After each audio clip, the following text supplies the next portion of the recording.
Bem-vindo ao Game Changer Podcast. Meu nome é Roberto Chiodelli e é com muita honra e satisfação que anuncio o apoio da Connect TV, a qual é um canal de televisão com acesso tanto a cabo quanto online, com sede na região oeste da Grande São Paulo, Brasil, e no Algarve, em Portugal. A Connect TV concentra suas ações nessas regiões e também abrange seus programas para assuntos globais. Somados aos telespectadores assinantes dos operadores de TV com acesso frequente, mais os internautas conectados através do site, redes sociais e aplicativos, a Connect TV alcança diretamente mais de 5 milhões de pessoas. Então, estou muito contente de fazer esta parceria. Portanto, além da transmissão dos episódios nas plataformas de podcast, como o Spotify, no YouTube, é possível assisti-los na parceria e nos horários da Connect TV. Hoje tenho o prazer de conversar com o Vitor Escudeiro, um profissional com ações destacadas no mundo do futebol amador e formação em Portugal. Licenciado em desporto, especializado em futebol, Vitor tem uma trajetória notável que vai desde suas raízes no Portimonense até seu papel atual como treinador de um escalão de formação feminino no Torrense. Além de sua dedicação ao campo, Vitor é mentor do livro Ser Profissional no Amador. Vamos falar sobre tudo isso, então, nessa conversa. Vitor, seja muito bem-vindo aqui ao podcast. É um prazer tê-lo conosco. Roberto, muito obrigado. Boa tarde para todos que nos estejam a ver. É um prazer estar aqui a partilhar um pouco da minha vida ligada ao futebol e espero que seja uma mais-valia para quem nos esteja a ouvir, que fiquem satisfeitos e que possam aprender alguma coisa, se assim for possível. Vitor, eu gostaria de começar fazendo uma pergunta relacionada seu amor, sua paixão pelo futebol, que é uma parte importante da sua vida, tanto profissional quanto pessoalmente. Como é que se deu esse contato seu com o futebol? Olha, Roberto, na realidade o futebol surgiu por acaso, ok? Porquê? Porque portanto, eu sempre estive ligado ao desporto desde pequenino. O meu pai era guarda-redes de hóquei em patins, o meu tio, professor de educação física, nós vivíamos aqui em Torres Vedras e então quando eu era pequenino eu jogava hóquei, porque o meu pai, como era guarda-redes de hóquei em patins, então eu também queria seguir as pegadas do meu pai, então guarda-redes de hóquei, jogador de hóquei. Só que entretanto nós fomos viver para Portimão, tinha eu 8 anos, Uhum. e em Portimão não havia hóquei, havia futebol. E então, como eu sempre gostava de desporto, desde pequenino sempre gostei de desporto, então ingressei no futebol e a partir daí fiz a minha formação toda em futebol até à idade juvenil. Foi na altura que então que eu fui viver para Moçambique, para Maputo, Ok. que os meus pais foram para lá viver e então eu tive que os acompanhar. Pronto. E posso dizer que o futebol começou então exatamente ali nos meus 8 anos e desde então nunca mais abandonei o futebol. Interessante. E você continuou como guarda-redes no futebol também? Não, não, não, não, não. Era jogador da frente, era extremo esquerdo. Sim, Sou sim. canhoto e então sempre joguei pela esquerda. Era rápido, tinha uma Tinha boa finta. habilidade, tinha futuro. Tinha habilidade. Alguns diziam que sim, mas muitas vezes não é. A história vem demonstrando que a habilidade só não chega. É preciso outras coisas. E, portanto, não me arrependo nada do que fiz. Uhum. Aliás, até tenho uma história interessante. Portanto, eu acabei o secundário em Moçambique, voltei para Portugal para tirar o curso de desporto, lá está. Sim. E então o meu tio, o tal professor de educação física, um dia tinha um contacto aqui no Casa Pia, em Lisboa, que era um clube que jogava portanto, tinha uma equipa profissional, penso que seria profissional, e então arranjou-me um contacto para eu ir para lá treinar, pelo menos para fazer testes, para ver se conseguiria ingressar. Eu estava no primeiro ano da faculdade, eh, estava em Lisboa, estava sozinho, os meus pais estavam a 10 mil quilómetros de distância, em Moçambique, e esta história é mesmo real, e eu dou muitas vezes este exemplo aos meus jogadores, sobretudo quando eu treino de formação.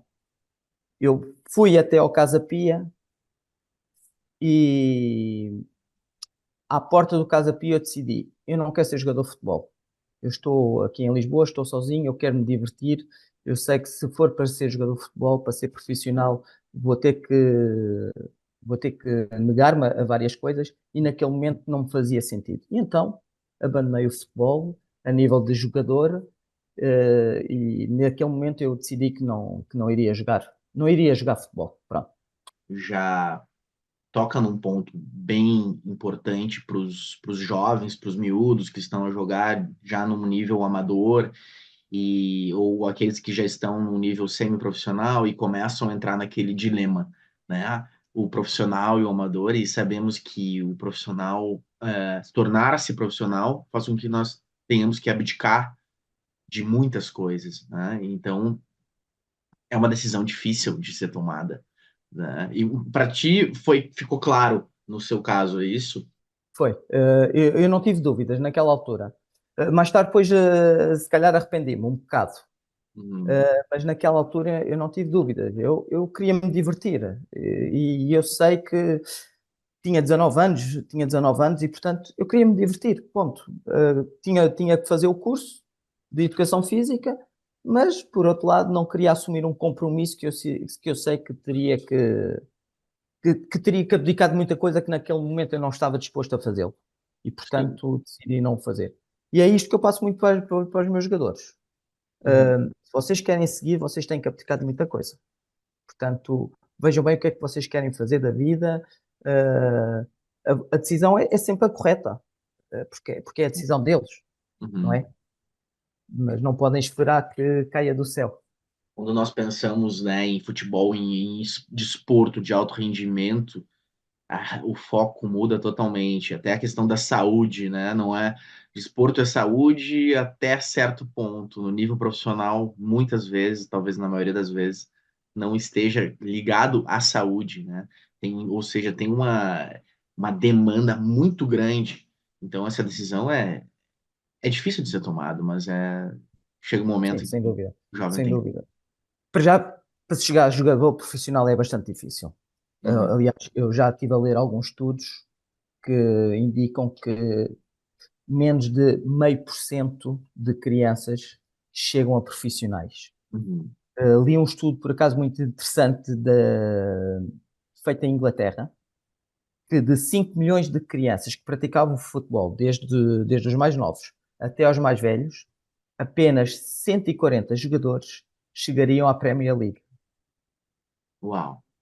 De 5 milhões de crianças, jogadoras, desde os mais pequeninos até, Uhum. só 140 jogadores é que chegariam à Premier League. Não estou a falar das equipas topo, é Premier League. Portanto, é muito difícil. Os jogadores têm que fazer muitos sacrifícios, têm que trabalhar bastante, têm que ter qualidade, Tem que ter qualidade. não é? Inter- Mas também mentalidade.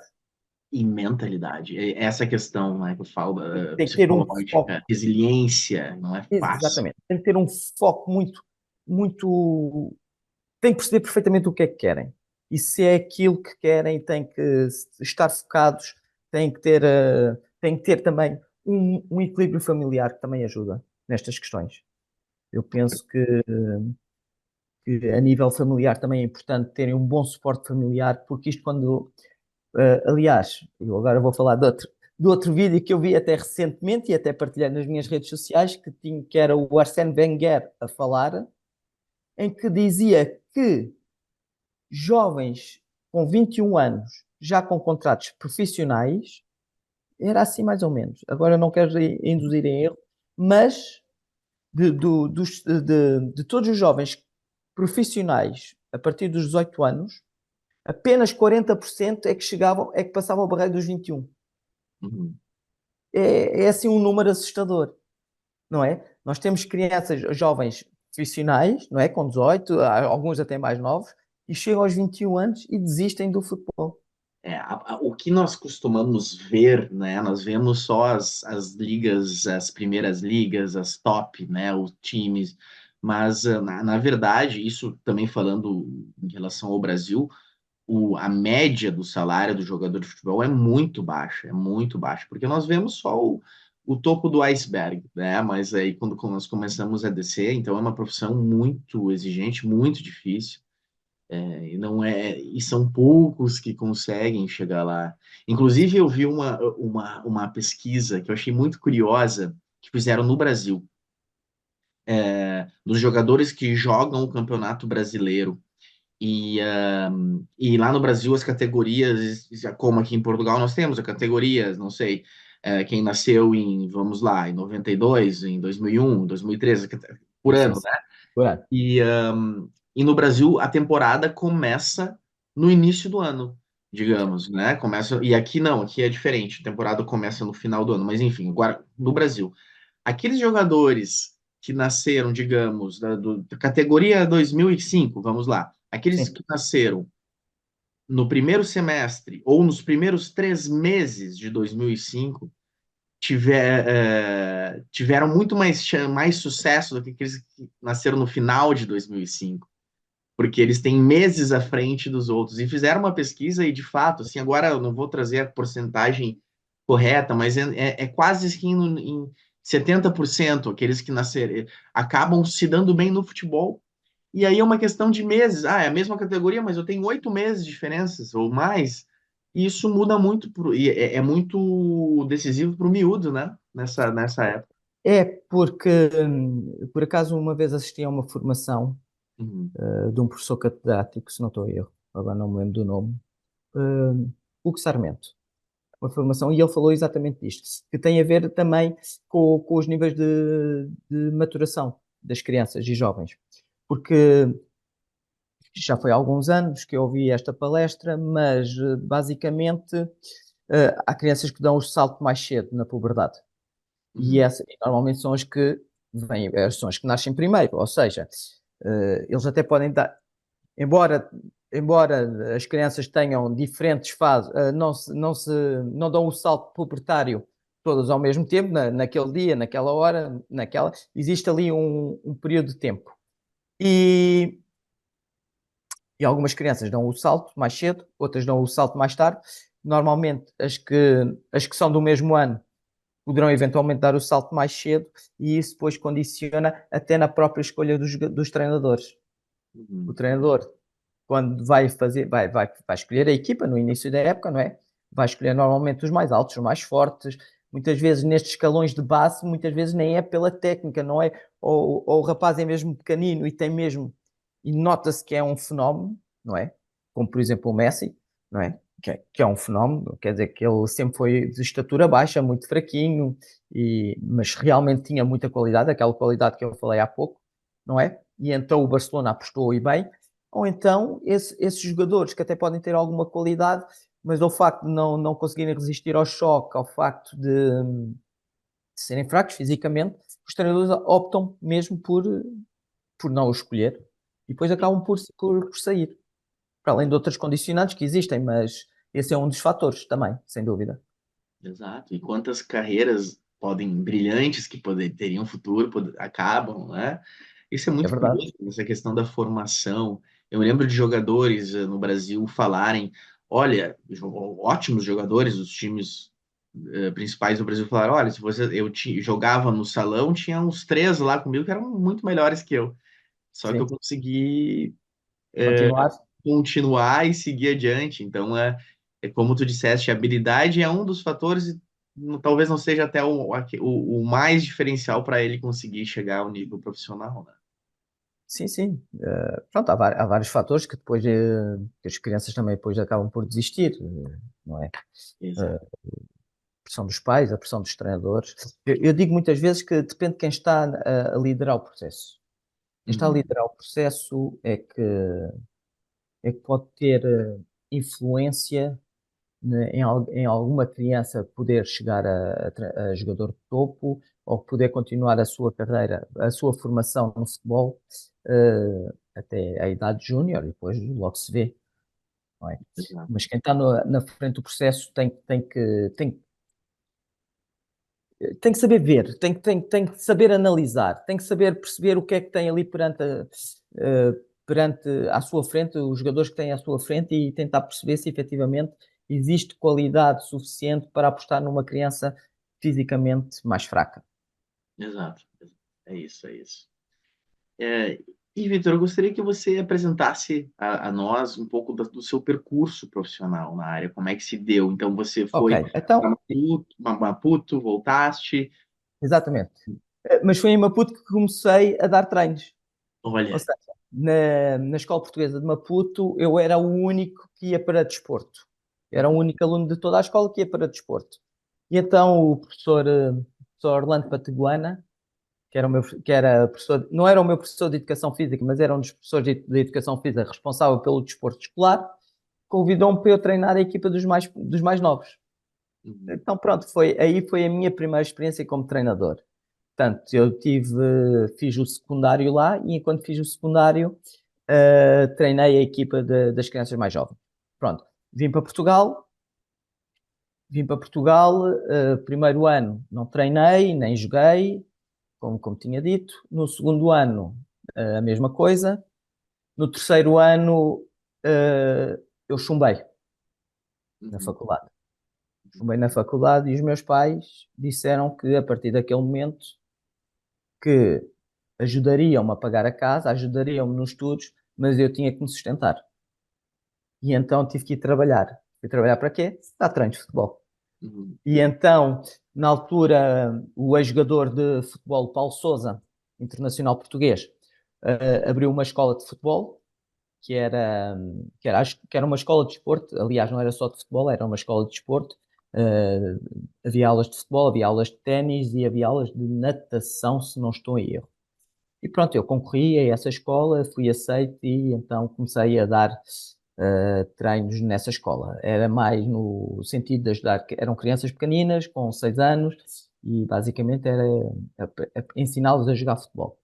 uhum, Depois, nesse mesmo ano, também ingressei num clube que era o Abóboda, que era um clube ali da zona de Cascais, onde comecei como treinador adjunto de um colega também da faculdade, que já estava lá a dar treinos, e tive a sorte também de ingressar, mas isto como treinador estagiário no Sport Lisboa e Benfica, nas escolas do Benfica. uhum, E pronto, foi um ano fantástico, aprendi imenso. Aliás, eu, uh, o que eu ia aprender nas escolas do Benfica, eu ia transpondo não só para as escolas do desporto de Paulo Sousa, mas também para o treino, para o Abolta.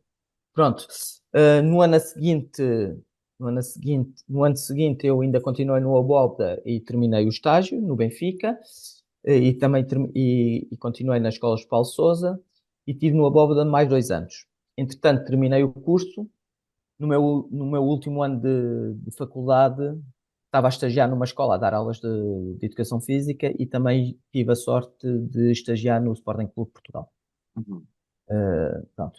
Terminei esse ano e terminei o estágio também no Sporting e então fui para o Damaense, onde estive lá 3 anos e nesses 3 anos treinei uma equipa de júniores, equipa de séniores e uma equipa de escolinhas. há Uh, diferentes sim, categorias. sim. Depois passei para o Cacém, onde desempenhei as funções de observador, ou seja, eu fazia a análise das equipas adversárias, porque o Cacém estava no Campeonato Nacional, na antiga terceira divisão. E aí foi onde eu trabalhei mais alto a nível de divisões, foi exatamente no Cacém como observador. De seguida passei para o Algés, onde estive a treinar duas equipas, júniores e séniores. Depois fui para o Linda a Velha, onde fui convidado para ir para o Linda a Velha para ser coordenador de toda a formação de futebol. Também foi muito interessante esta experiência, porque tive que estar a lidar com jogadores, com pais, com treinadores, com árbitros. Portanto, deu-me muita bagagem este ano que tive no Linda a Velha como coordenador. Depois tive mais 4 anos com a equipa de séniores no Linda a Velha, como adjunto e o último ano como principal. Depois fui treinar o Belas durante 4 épocas e meia, 4 épocas e meia, até que mudei de casa outra vez aqui para Torres Vedras. Passado muitos anos voltei a Torres Vedras. Meteu-se a pandemia meteu-se a pandemia, deixei de treinar e no verão passado, quando já não treinava há 3 anos, recebo uma chamada do Torriense, do coordenador do Mister Ricardo Fonseca, a lançar-me o desafio para ir para o futebol feminino. Bem, penso que era o que me faltava a nível de experiências, o futebol feminino. Embora a minha vida profissional seja um pouco complicada, porque embora eu e a minha esposa trabalhamos aqui em Torres, nós continuamos a trabalhar vivemos em Torres, mas continuamos a trabalhar em Lisboa. Então temos assim uns horários complicados, daí também não estar a treinar nesse tempo todo, mas o Ricardo insistiu tanto para eu treinar que adaptou os horários ao meu horário de trabalho e familiar e pronto, conseguiu-se conciliar tudo. E pronto. E basicamente este é o meu trajeto. Interessante. Experimentei um pouco de tudo. Também fui, como eu costumo dizer, ajudei a fundar as escolas de futebol de Benfica dos Açores. Olha, interessante. Fui o consultor, como eu costumo dizer, o meu grande amigo Marco Pessoa, que é o responsável pela escola de futebol do Benfica nos Açores. Sou o consultor dele. eh, Agora já não, mas na altura ajudei-o na implementação da escola lá nos Açores. Olha, muito interessante. Tem muitas experiências muito variadas em diferentes categorias e diferentes cargos também. E como que você moldou o seu estilo de treinador? Como é que você criou isso? Quais foram os teus modelos? E como que você enxerga a sua forma de treinar? Porque isso é uma construção, né? E como é que você Claro, vive isso? e passei por várias fases, não é? Eu posso dizer que houve a fase inicial em que, quando eu comecei na Escola Portuguesa de Maputo a treinar, quer dizer, uh, eu não tinha qualquer experiência, então baseei-me naquilo que eu era enquanto jogador, não era? Uhum. E, portanto, como eu jogava futebol, basicamente copiava os exercícios que ia fazendo ao longo do. E pronto. Não era nada estruturado, não é? Eu agora olho para trás e rio um bocadinho, quer dizer, como é que é possível, uh, como é que é possível fazer isso, não é? Mas pronto, correu bem. Comecei a ter uma ideia já de contacto com o treino, então, quando eu comecei a estagiar no Benfica, ok, aí no Benfica comecei a ter uma ideia já estruturada do que era o treino, como fazer, as diferentes etapas que assim exige nas diferentes idades.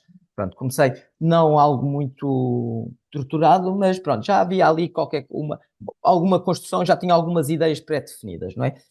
Que me veio ajudar quando fiz a minha especialização de futebol na faculdade. O professor Jorge Castelo, que era, para mim, foi a minha primeira referência na, enquanto treinador foi a minha primeira referência. Ele era mesmo muito bom, as aulas deles eram espetaculares, a nível teórico também era muito forte. Aliás, não é à toa que ele é convidado para muitas palestras, mesmo internacionalmente, dá os cursos da UEFA Pro cá em Portugal e mesmo no estrangeiro. É uma sabedoria grande, grande, grande mesmo. Pronto. Depois houve a fase do Mourinho. O Uhum. Mourinho, não é? Foi na altura que eu terminei a faculdade que o Mourinho também começou a desapontar para o futebol, no Porto, o trabalho que fez no Leiria, depois no Benfica, no Porto, quer dizer, fez um trabalho fantástico no Chelsea, quando vai para o Chelsea. Pronto, e a partir daí o Mourinho foi a minha referência. Aliás, no livro que eu escrevi, na ideia do livro, no Ser Profissional no Amador, que escrevi juntamente com outros 4 colegas de diferentes áreas, pelo menos na parte do treino, que foi a parte que eu escrevi, eu tenho muitas referências a Mourinho, porque realmente penso que é o topo de um treinador e graças a Mourinho é que hoje em dia nós temos excelentes treinadores em Portugal, Interessante. porque eu penso que ele foi o grande impulsionador do movimento de treinadores portugueses para que pudessem estar agora um pouco por todo o mundo. E Uhum. muito competentes. E muito competentes. Muito, muito. Muito É, competentes. quais fatores do Mourinho, quais características do Mourinho você acha que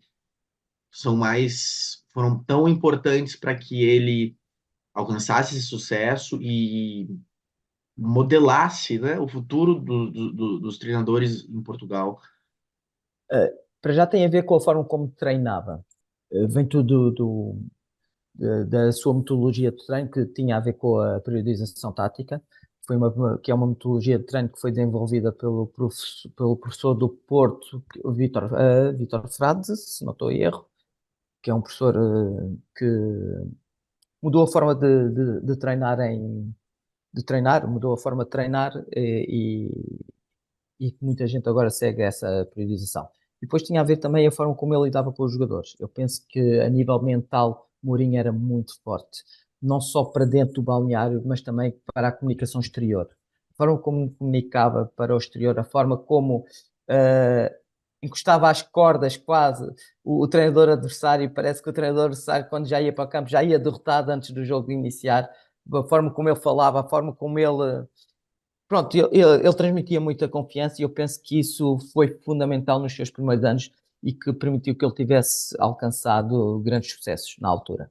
Algumas, alguns treinadores, algumas personalidades, eles moldam, né, e o que vem adiante, né, e aí depois acontecem outras revoluções, isso vai Claro. indo. Muito bom. Nós temos agora o exemplo do Abel. O Abel tem uma comunicação Brasil. fantástica, fantástica para o público, para os adeptos, para a sua equipa. Até parece estar a ensinar ali aos jornalistas, muitas vezes, está a ensinar a forma como ele se expressa, a emoção que ele transmite É, quando fala. exato. Ele é A muito intenso emoção também. é. E eu Ele acredito que ele é assim para a sua equipa. Quer dizer, se ele já é assim para os jornalistas, não é? Que não tinha que o ser, que não exato. tinha que o ser, então para a sua equipa deve ser, os jogadores devem estar mesmo maravilhados com ele. Deve Exato, né? ser, E conquista, né? Essa questão do conquistar a confiança dos jogadores da equipa e ele transmite essa intensidade, essa presença muito nas suas entrevistas. Um treinador que eu convivi muito, assim, digamos, na minha adolescência e que fez muito sucesso em Portugal foi o Scolari, né? O Scolari foi o Filipão, eu sou gremista, sou do sul do Brasil, sim, né? sim, sim. Estourou lá no Grêmio, tinha o Jardel também, que estourou, foi campeão da Libertadores e tudo mais. E, enfim, é outro treinador que também marcou época, né? Cada um com a sua característica. Sim, sim. Aliás, já fez um trabalho fantástico com a seleção portuguesa, não é? Sim, E envolveu o país todo. é verdade. Eu não me lembro do país estar tão envolvido no Euro 2004, no Euro 2004, e isto foi um trabalho fantástico do Scolari. Foi mesmo, foi, Isso é uma. Ele é ainda, né, mestre nessa questão de aglutinar o grupo, de fechar o grupo, de fechar a torcida, fechar uma nação que ele fez em Portugal, né? Trouxe, tem muito essa habilidade, né? E continua atuando, não consegue largar, não consegue deixar, né, a profissão. sim, sim. Que deve. Isso é uma pergunta que eu acho interessante. E assim, e você também não consegue deixar a profissão, é uma coisa que você gosta, né? Me parece que é uma coisa que lhe dá prazer, claro que deve ser difícil e tudo mais, mas é algo que traz uma satisfação grande. Roberto, ainda esta semana, Uhum, havia uma jogadora minha que estava com problemas. uhum, E, e agora, neste último jogo que nós tivemos, no fim de semana, eu virei-me para ela e disse-lhe mesmo, fui muito franco, o futebol para mim é um escape. O futebol é um escape. Eu, quando estou no futebol, abstraio-me dos problemas que eu tenho. Eu, quando agora, daqui a bocado, quando for para o treino, é o meu momento de libertação, uhum. em que eu abstraio-me de tudo e faço aquilo que eu gosto. Eu realmente gosto de treinar, e, portanto, estes momentos, estes pequenos momentos, é de facto libertador. Eu não me importo de estar à chuva, eu não me importo de estar ao frio, mas eu gosto é de estar ali, gosto. a minha cabeça está mesmo, está liberta, está, tem nada a ver. E dei-lhe esse conselho a ela. Ela estava a ter alguns problemas graves, pronto. E então, e ela acaba por fazer um jogo fantástico. E ela no fim vem ter comigo, Mister, muito obrigado, porque realmente pô, tu estás a fazer o que gostas. E portanto, neste momento, os problemas não se vão fugir. É uma verdade. Não vão. Os problemas vão continuar lá. Mas pelo menos ali naquele tempo, ela conseguiu abstrair-se, ela fez um jogo fantástico e esteve bem por algum tempo. Essas experiências não têm preço, né? Não, e, mas por outro lado tem o revés da medalha. Uhum. Por exemplo, eu tenho filhos, os meus filhos são pequenos. E a minha mulher, pronto, nós quando começámos a namorar, ela já sabia que isto aos fins de semana há jogos de futebol e eu tenho que estar nos jogos. Portanto, é complicado. Portanto, ela, quando se juntou, quando se casou comigo, já sabia o que ia. Agora as crianças não é? As crianças não. E sobretudo, agora neste período que eu tive 4 anos sem treinar, não é? Em que estive sempre presente, uh, pronto, o mais pequenino nem tinha a noção disso, porque quando ele nasceu, pouco tempo depois mudámos aqui para Torres e então ele não tinha noção. E então no início desta época ele começou a ressentir-se que o pai não estava em casa à noite, não é? Eu não os deito, quando eu chego a casa eles já estão a dormir, ao fim de semana tenho que sair para ir para os jogos e portanto, tempo que eu tinha com eles, eu agora não o tenho. E, portanto, eu tento compensar isto quando estou presente, estar o máximo tempo com eles para conseguir equilibrar aqui a balança, não é? Porque também me faz falta, não é? Estar com eles e também o equilíbrio familiar, como eu falei há pouco, é fundamental, para seja pouco for. Pois é uma atividade que exige um tempo, uma energia, enfim, você tem pelo menos 20 jogadores, e cada um tem uma história, e tem toda a questão da equipa, mas tem o individual também. Eu gostava de saber um pouco de si, Vitor, sobre um pouco sobre o futebol amador, como é que você enxerga é, o, esse mundo do futebol amador em Portugal e a sua vivência, né? Porque são tantas histórias o amador também quer vencer, o amador também tem competição e tudo mais. Como é que você descreveria o futebol amador na sua essência? Olha, Roberto, o futebol, nestes últimos anos, o futebol amador desenvolveu-se bastante. Uhum. Há treinadores fantásticos, e eu tenho que dizer isto: há treinadores fantásticos aqui nas divisões inferiores e em divisões de jovens que, se tivessem uma oportunidade de poderem experimentar o profissional, eu tenho a certeza que iriam ter sucesso. Pá, trabalha-se, pelo menos, só tenho conhecimento aqui da região de Lisboa, como é lógico. E não é de todos os clubes, mas que já conheço algumas pessoas, já conheço alguns colegas de profissão, vamos chamar que isto é uma profissão, embora não sejamos profissionais, acaba por ser uma profissão. E há treinadores com muita qualidade mesmo, muita qualidade, e fazem trabalhos fantásticos, muitas vezes com condições de trabalho muito difíceis, mesmo muito difíceis. Uh, há jogadores com qualidade também. Há jogadores com qualidade. Penso que o que é que eu reparei, pelo menos nas equipas que eu treinei, séniores, não é?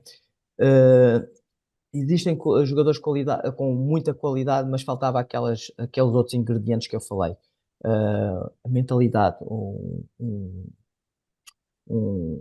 o quererem trabalhar, o estarem dispostos a abdicar da vida social, o terem que levar uma vida saudável, o que terem que fazer sacrifícios. E muitos não estão dispostos a isso. Não estão. Não se pode condenar, não estão. Eles querem lá chegar, mas não o conseguem exatamente porque não se conseguem focar naquilo que é necessário para ser um jogador profissional.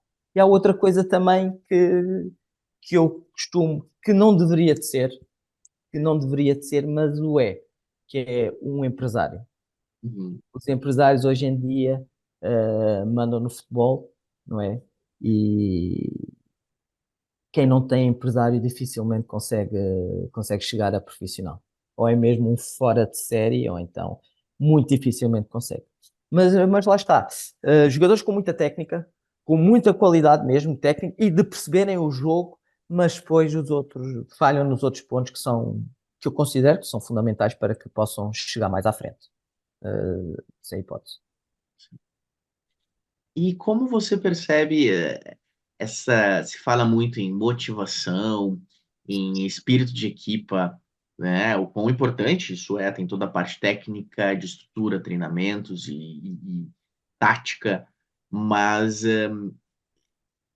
que estratégias ou de que forma você lida em relação a isso, a motivação das equipas e a esse espírito de equipa, né? Às vezes tem aquele jogador que quer. Eu tenho um amigo que foi jogador na Itália, enfim, ele me falou que às vezes, o futebol muitas vezes é muito mais individual do que a gente pensa, porque aquela coisa, cada um quer se destacar para poder passar para uma equipa melhor e não passar bola, e enfim, isso com certeza acontece muito, né? Como é que Desculpa, eu penso no profissional, muitos jogadores têm os tais objetivos individuais no contrato, não é? Exato, é verdade. E isso torna-se complicado para um treinador no futebol amador. Eu costumo dizer, e isto é notório, quando se ganha, não é difícil motivar uma equipa. Uhum, Não é difícil. Às vezes o mais difícil é manter o foco. uhum, E, portanto, o que é que eu faço normalmente? Um exemplo. Eu, se estiver numa equipa em que nós estamos a fazer um bom campeonato, se eu sei que vou jogar, por exemplo, com uma equipa muito inferior, o que é que eu faço nessa semana? Nessa semana de trabalho, eu começo a fazer exercícios mais difíceis, em que eles vão ter que manter o foco para conseguirem atingir os objetivos deles. Ou seja, vou tornar o o treino. treino difícil, Aham, como eu costumo dizer. Vou treinar o treino difícil para que eles não estejam com excesso de confiança, não é? Também não os quero desmotivados, não é? Não os quero retirar toda a confiança, mas quero que eles sintam ali não se estejam à vontade, uhum, ok? Pronto. Quando estamos a perder, é mais difícil. E é mais difícil porquê? Porque existe a tendência de desistirem. uhum, E eu também já tive equipas que a época não nos corria bem, tivemos maus resultados, e depois, a partir dali, da meio da época, a coisa começavam a faltar ao treino, e portanto, isto torna-se mais complicado. O que é que eu faço? Muitas conversas individuais. Muitas uhum, conversas individuais, apelar ao bom senso, apelar ao sentido de compromisso, apelar à responsabilidade que têm perante, não só perante eles, mas perante a equipa, não é? Muitas conversas individuais de modo a conseguir mantê-los e puxá-los para dentro da equipa, de modo a que a coisa não descamba ainda mais, não é? Os resultados. Mas acaba por ser difícil, não é? Vamos ser francos, não é?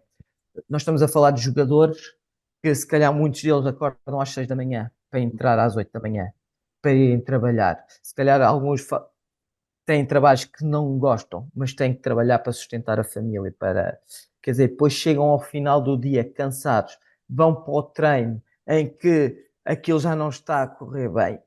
Que motivação é que eles, ou seja, vai da pessoa, vai do uhum, jogador também, vai da sua personalidade, não é? uhum. Há uns, por mais que nós falemos, não há hipótese, não querem, não querem. Sim, E a coisa não corre e vão-se embora. No profissional eles não podem fazer isso, não é? Eles têm que cumprir o aguentam. contrato, É, têm que cumprir o contrato e está a andar. O futebol amador não, se a coisa não começa a correr bem, então eles começam a... exato. Podem começar, atenção, podem começar. Eu, Claro. por exemplo, eu sou uma pessoa muito preocupada com os meus jogadores, seja que escalão for. Seja que escalão for. A minha ideia é muito simples. Eu, para ter rendimento na minha equipa, os meus jogadores têm que estar bem, a nível emocional. Uhum, E, portanto, eh, quando treinei equipas séniores, houve alturas em que eu tive que procurar trabalho para jogadores meus. Houve alturas em que eu tinha que levar jogadores a casa. Aliás, eu tive uma história, não sei se posso partilhar, acho que sim. Sim. Eu tinha um jogador que fazia cerca de 5 quilómetros para ir para o treino a pé e depois fazia mais 5 quilómetros para ir para casa. E nós treinávamos às 10 da noite, portanto o treino acabava lá para as 11 e tal. Portanto, eu muitas vezes levava-o a casa. E ele morava num bairro social.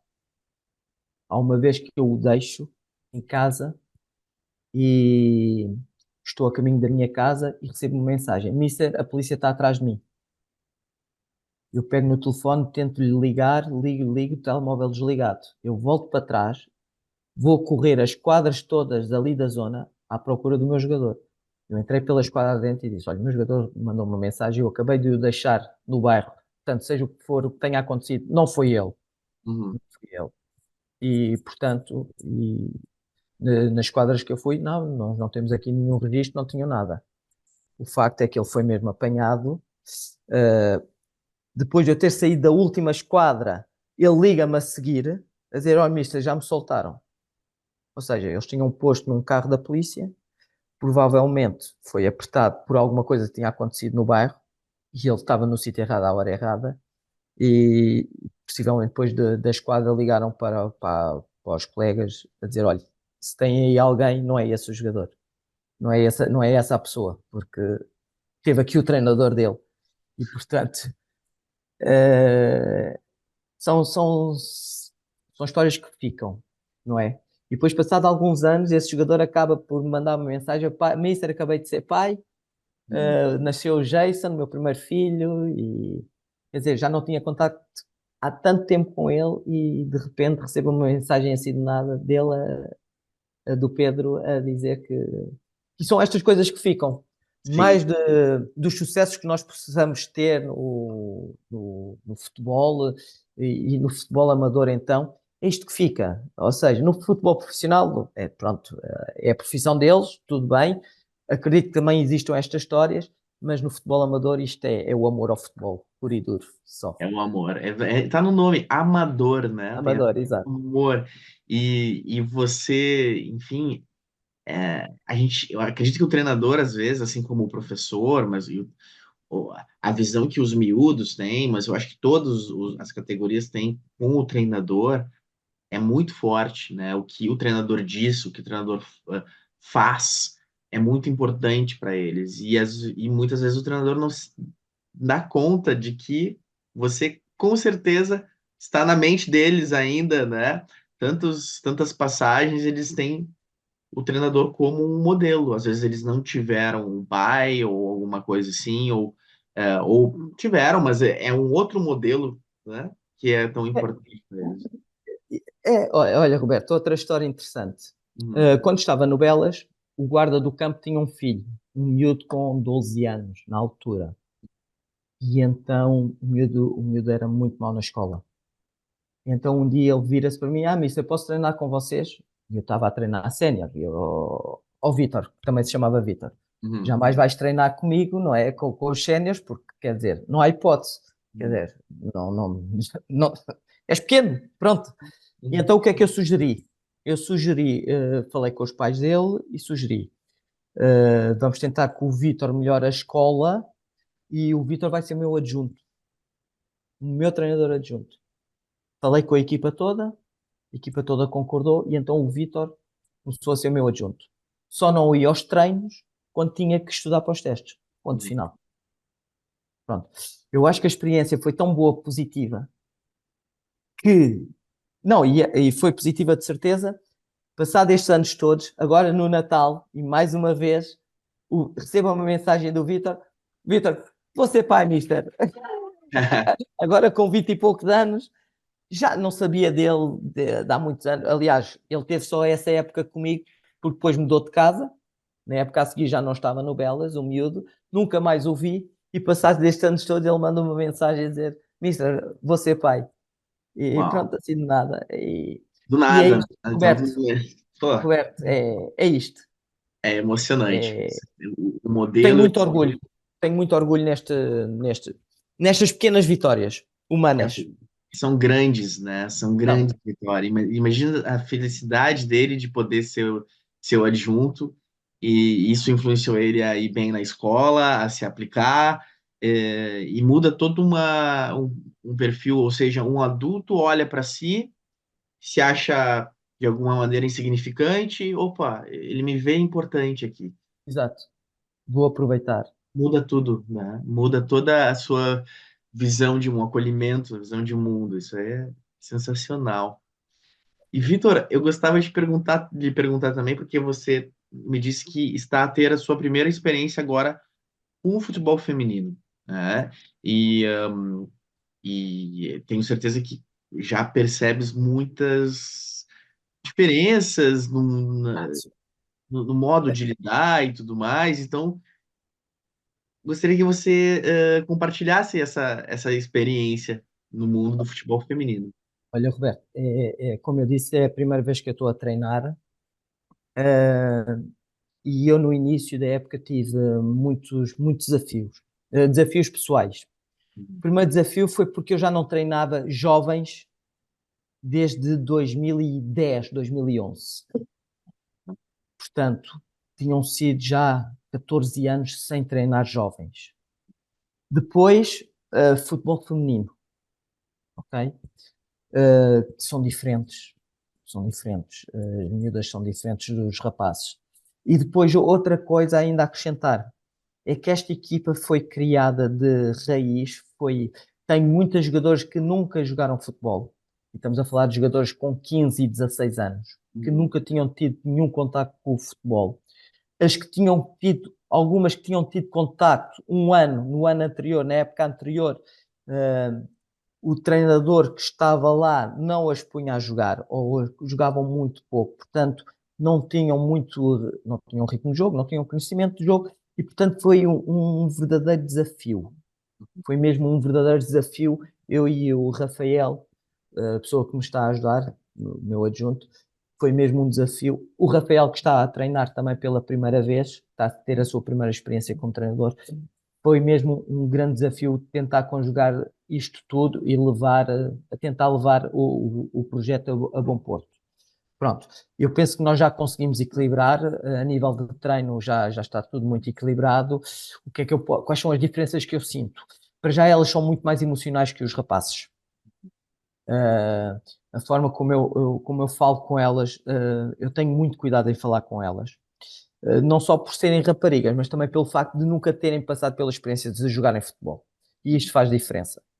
Não é? Uma criança que vem desde pequenina, que passa por várias etapas, conhece diferentes treinadores, uh, acaba-se por habituar um pouco ao mundo do futebol, como ele é, e elas não. Elas estavam a jogar futebol pela primeira vez e algumas delas, outras, como eu já falei, e portanto tento ter muito cuidado a falar com elas, tenho que ter muita paciência. Como a minha mulher me diz, como eu tenho uma filha que está a entrar na adolescência, isto é um treino, tem sido um treino para mim. Uh, São mais trabalhadoras que os Uhum. rapazes.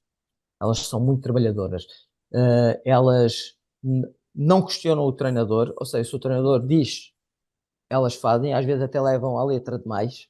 Uhum. Às vezes até levam mesmo a muita letra, bem, eu disse isto, mas quando eu digo isto não quer dizer que seja a letra, mas pronto. Uh, mas depois as diferenças que existem a nível de jogo, é um jogo muito mais lento relativamente aos rapazes. A qualidade técnica delas também é muito diferente comparativamente com os rapazes. Pronto, são estas realmente as principais diferenças que eu noto. Mais emocionais, mais trabalhadoras, ouvem mais e acatam melhor as decisões do treinador do que Uhum. propriamente os rapazes. Mas tem sido uma experiência, uma mais-valia fantástica. Tem sido Ah, mesmo espetacular. espetacular, né? Então elas são muito aplicadas, né? As mulheres São, são, são, são. E enxergam. algumas, Né? não percebi? Não é isso, elas têm essa aplicação maior, né? Elas escutam talvez o treinador, confiam mais de alguma maneira no treinador. Sim, sim, sim, sim, sim, sim. E depois lá está, muitas conversas individuais com elas também. E pronto, tentar levar com que elas evoluam. Estão melhores. Felizmente estão melhores. mas ainda têm um longo caminho a percorrer, mas estão melhores. Que ótimo.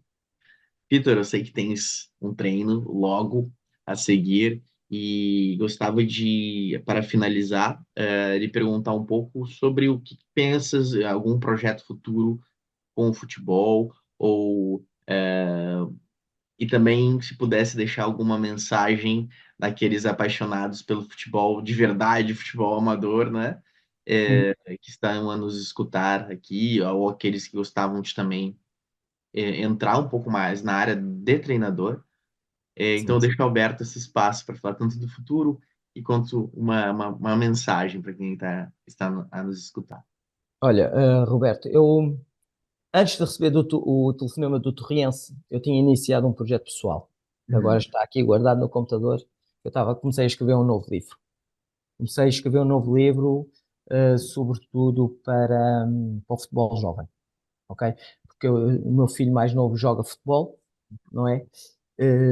Pronto, há coisas que eu vejo no treino dele, nunca me meto no treino, jamais me meto no treino, jamais o faço.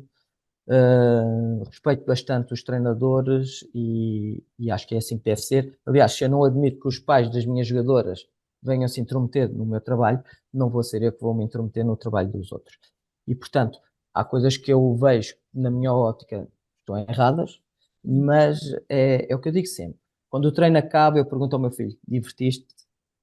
E ele: sim, pai. E epá, pronto, isto é o que me interessa, não quero saber de mais nada, portanto, então vou. Mas há ali algumas questões de treino que eu acho que poderiam ser melhoradas e então foi por isso que eu comecei a escrever um livro. Para, não só para ajudar os treinadores em si, mas pronto, também para me manter ocupado, já que não estava ligado ao futebol. Neste momento está na gaveta, mas assim que tiver a oportunidade vou retomar este. De resto, não espero nada de futebol. Não espero. Quando acabei a faculdade, quando acabei a faculdade, eu queria, eu sempre tive a intenção de ser professor de educação física, sempre. Só que as colocações na escola estavam muito difíceis quando eu terminei a faculdade. E então a hipótese de treinador ganhou força, não é? A hipótese de treinador ganhou força. Tirei logo o curso de treinadores na altura, o FAB, e tentei investir muito no futebol. Uh, Só que pronto, contingências da vida, tinha que, se fosse hoje, eu se calhar quando estive a estagiar no Sporting tinha aproveitado de uma forma diferente. Ou seja, porque quando eu estava a estagiar no Sporting estava a acabar o curso e como eu tinha a ideia de ser era professor de educação física, investi mais no curso, no estágio, do que propriamente no estágio da escola, do que propriamente no estágio do futebol. Pronto. E se calhar agora foi errado. Se calhar deveria ter. E portanto, eu do futebol não espero nada. Tudo o que vier é bom. Enquanto o Torriense quiser os meus trabalhos, eu estou disponível. Quando o Torriense não quiser, eu vou-me embora. Não me chatei com ninguém. Eu sou. Não, não era assim, mas agora aprendi com o tempo, com os anos a passar, aprendi que pá, isto é o meu escape, como já falei, e portanto, tudo o que vier, tudo o que o futebol me puder oferecer, fantástico. De resto, não guardo, não guardo nada. Quem quer ser treinador deve investir muito. Deve investir muito. Uh, um erro também que eu tinha, e agora eu olhando para trás, e se eu pudesse ir falar comigo lá atrás, era não ser tão vaidoso, não ser tão. Pensar que sei tudo, porque hoje em dia eu acho que cada vez sei menos relativamente ao que é ser ao treino, à gestão de pessoas, à gestão dos colegas, de treinadores, portanto, à gestão das próprias pessoas do clube, os dirigentes, as pessoas que tratam dos campos, etc. Quer dizer, existe, portanto, devemos não ser orgulhoso, que eu era muito orgulhoso, eu era mesmo muito orgulhoso. Eu tinha a ideia que sabia tudo, era impressionante. Eu tinha um ego de tamanho, sei lá, do mundo mesmo. E eu acho que eu ia lá atrás e ia dizer a esse jovem que não, meu amigo, tens de ser humilde, tens de trabalhar muito se queres realmente ser alguma coisa no futebol. E pronto. Uh, e eu noto isso muito. Eu noto isso muito.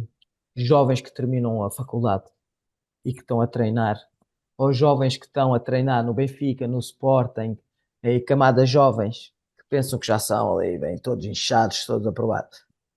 Isso. Eu revejo muito neles. Revejo Uhum. muito neles. E depois, passado alguns anos, muitos até desistem, acabam por desistir do futebol. E, portanto, é este o conselho que eu dou. Investirem na sua formação pessoal, investirem, nunca é demais o conhecimento, passarem por várias experiências que eu acho que isso também foi uma mais-valia para mim. Eu fui analista, fui coordenador de futebol, fui treinador adjunto, fui treinador principal, fui Consultor. consultor, fui treinador estagiário, passei por todos os escalões, que também é importante, desde os mais pequeninos até séniores, agora futebol feminino, e tudo isto dá-me uma grande bagagem para que eu me sinta uma pessoa mais completa, mas não, como eu disse há pouco, continuo sem saber nada. Uhum. Mas eu acho muito bom ter essa mente aberta para o novo e essa humildade, né? Esse pé no chão. Me parece que tem muito ainda aí no futuro a vir. Não, não, é o que eu Com essa digo, tudo o que vier, mentalidade Roberto, tudo o que vier para mim é ótimo. é ótimo. Me É. compreendo. Felizmente tenho uma vida profissional Sim, estável. sim. Tenho uma vida profissional Claro. estável. Gosto muito de acompanhar o meu filho nos treinos de futebol. Gosto muito. A minha filha faz ginástica, mas não posso, não me permitem que vejamos os treinos, porque também fazia questão de ir assistir aos treinos dela de ginástica.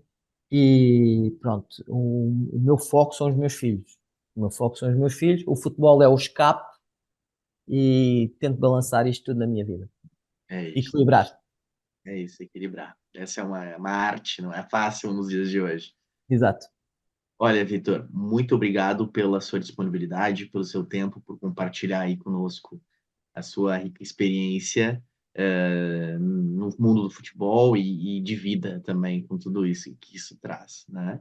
Então, agradeço a a sua presença aqui e no futuro, quem sabe, a gente continue aí fazendo outras iniciativas. Roberto, eu agradeço mais uma vez o convite. Espero que tenha sido uma mais-valia. Espero que as pessoas gostem. E pronto, olha, no que puder ajudar, pode contar comigo. Olha, muito obrigado. Tenho certeza que sim, que as pessoas vão gostar bastante. Tenho aqui até estou a trabalhar aqui como psicólogo em algumas categorias aqui com um grupo do 4 ao Cubo, numa equipe aqui.